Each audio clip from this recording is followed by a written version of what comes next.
down on anti-government protesters in Bangkok. On the outskirts of the capital city, his home has been transformed into a makeshift shrine to a young man who was in the wrong place at the wrong time.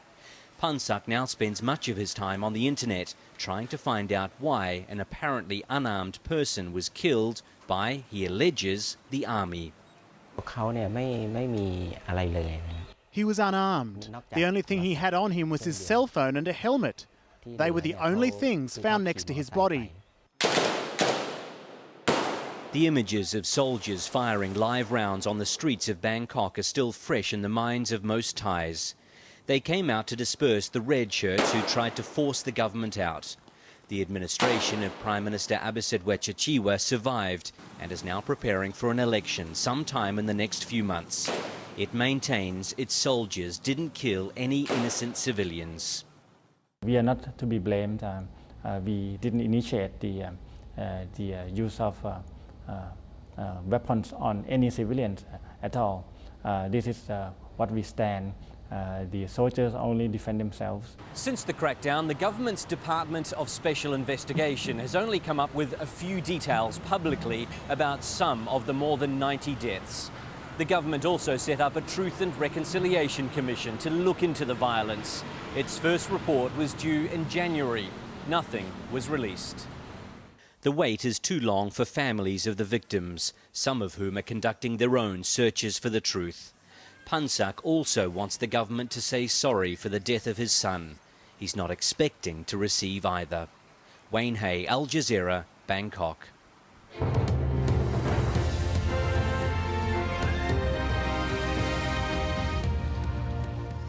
This is Al Jazeera. These are the stories making the headlines. Forces loyal to Libyan leader Muammar Gaddafi have launched new airstrikes on the eastern oil towns of Ras Lanuf and Brega. Rebel forces are reported to be retreating from Ras Lanuf. The son of Libya's leader has warned rebels they face a heavy defeat by government forces. But foreign ministers from Arab Gulf states have added their voices to mounting international pressure against the Libyan regime. They say Gaddafi's government has lost its legitimacy. Saif al-Islam's comments came after NATO's Secretary-General said the alliance plans to move warships closer to the Libyan coast. NATO defence ministers are in Brussels, where they've been discussing possible military action in Libya. But Anders Fogh Rasmussen says NATO still needs a clear legal mandate to enforce a no-fly zone over Libya. Saudi Arabia's Interior Ministry says 2 protesters and a policeman have been injured after police fired into the air in the eastern city of Qatif. Demonstrators there have been holding rallies calling for political change and the release of 9 political prisoners over the past 2 weeks. Protesters are calling for a day of rage on Friday. Yemen's opposition has rejected an offer by President Saleh to create a parliamentary system. Thousands of protesters are continuing to demonstrate against his rule despite his offer of changes. President Ali Abdullah Saleh has called for a constitutional referendum by the end of this year. Alassane Ouattara says the African Union has endorsed him as the rightful leader of Côte d'Ivoire. He made the declaration at an African Union summit taking place in Ethiopia. It's the first time Ouattara has left Côte d'Ivoire since the political standoff began.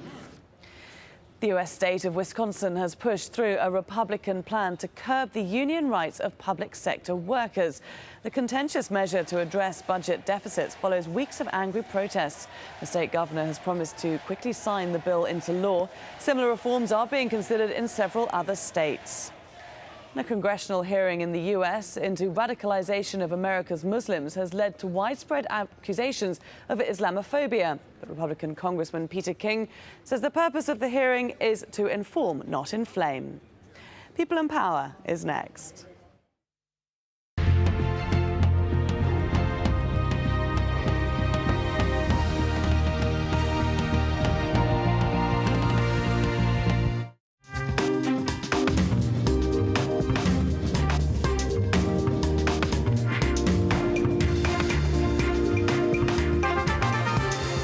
Hello there and welcome to People in Power. I'm Felicity Barr. On today's programme, standoff in Bahrain. I think they're going to target one by one. Whoever appeared on a camera, the thing is we all we stand brave enough to call the whole world that we don't want this regime to be in power anymore. Pro-democracy activists in the Gulf state of Bahrain have been on the streets of the capital, Manama, for 4 weeks now. But they've yet to win the kind of dramatic results achieved by their counterparts in Egypt and Tunisia. At first, their demands were for constitutional reform and a reduction of the powers of King Hamad and the Al Khalifa ruling family. But opinion hardened after attempted government crackdowns in the first days of the protest saw 7 demonstrators killed. Although the army then withdrew and the regime began calling for dialogue, many protesters now want an end to the monarchy altogether. Those protesters are drawn from all parts of Bahraini society, but matters are further complicated by the fact that while the ruling dynasty is Sunni, the majority Shia population have long complained of political persecution. With America, which sees Bahrain as a key ally, and nearby Saudi Arabia and Iran all having a strategic interest, the stakes are high. But as reporter John D. McHugh discovered, the young activists who are driving the protests are determined not to back down.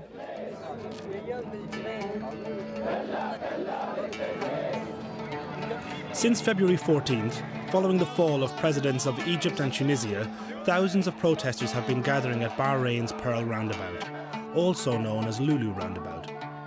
Demonstrators have been calling for reform of the political system, which keeps power in the hands of the ruling Al Khalifa family, who have ruled for 230 years. The protest was called for on the internet by young activists like Dr. Nada Daif, who set up this medical tent with other young volunteers. It was just a Facebook call. It's totally youth behind it. I called my people, everybody called their people. Okay, so there is no political background about it.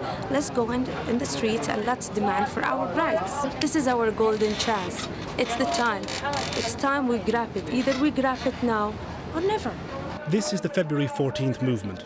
Young, educated and apolitical. They say it's not a revolution about poverty, but about fairness.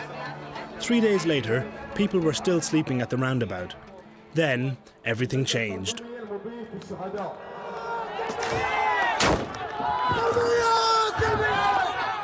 I was sleeping with my friends, and then it took me just like seconds, and to see like the policemen coming up from the bridge and attacking and shoot without any warnings, without anything. They start shooting us with the tear gas. That's when me and my father tried to take my sister out of the medical tent, but the riot police kept hitting him and beating him with the sticks.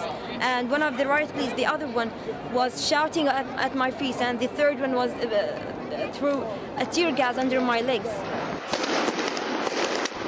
That moment, at least 10 of the policemen came and attacked me, and they continued hitting. I couldn't resist anything. I was bleeding. I tasted the blood of myself, but this wasn't a sign for them to stop. They were shouting Allahu Akbar, that they like, you know, killing someone which doesn't deserve to live. And the only thing which stopped them, that I pretended I was completely dead.